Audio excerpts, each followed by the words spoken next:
Shabulum, you wait more till the God did where they win your way. Chagwan your word, which all my way live, I will build where they win you are. Chagwan your word, when I show when I met where they win you now. Chagwan your word, I go move out more than me, move out more than me. She'll let it be one book. I go move out more than me, move out more than me.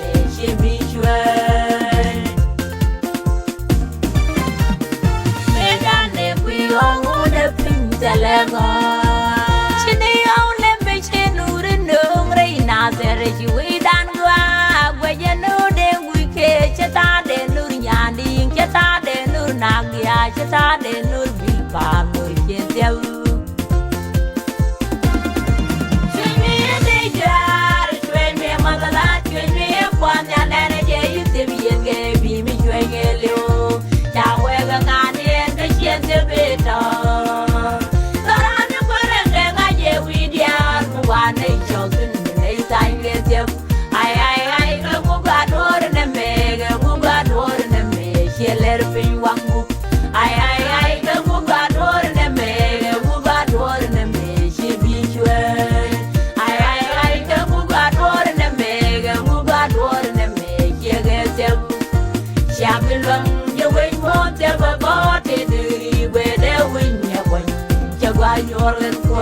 Which all my way live, I will build where the way you are. Chagwan your word, when I show when I met where the wind in ya. Chagwan your word, I go move out more than me, move out more than me. She'll let it be one book. I go move out more than me, move out more than me. She'll be sure.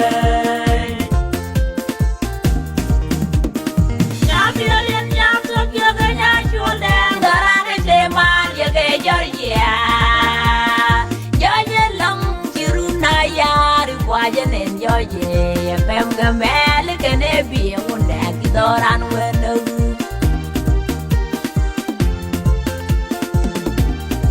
Swim me a danger, swim me a mother, swim me a one, and energy, you see me and gave me swing a little. Tawega Nani and the Shen better. Doran the Quara, and I get with you, one day chosen, they time get you. Move out more than me, she let it be one book. I go move out more than me, move out more than me, she be sure. I go move out more than me, move out more than me, she gets him. Shabulum, you wait more till the God did where they win your way. Chagwan your word, which all my way live, I will build where they win you are. Chagwan your word.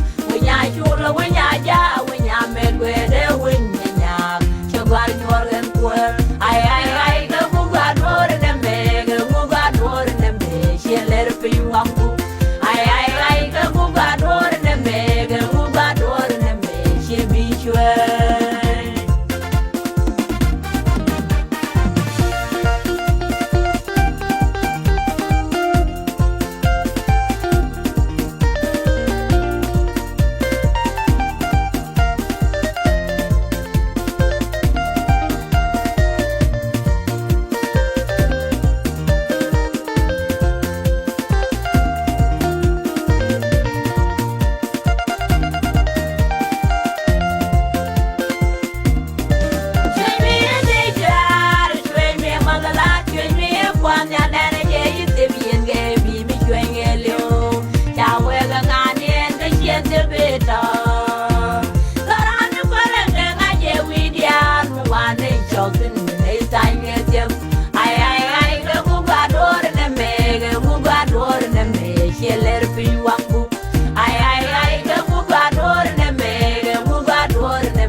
Shabulum, you wait more till the God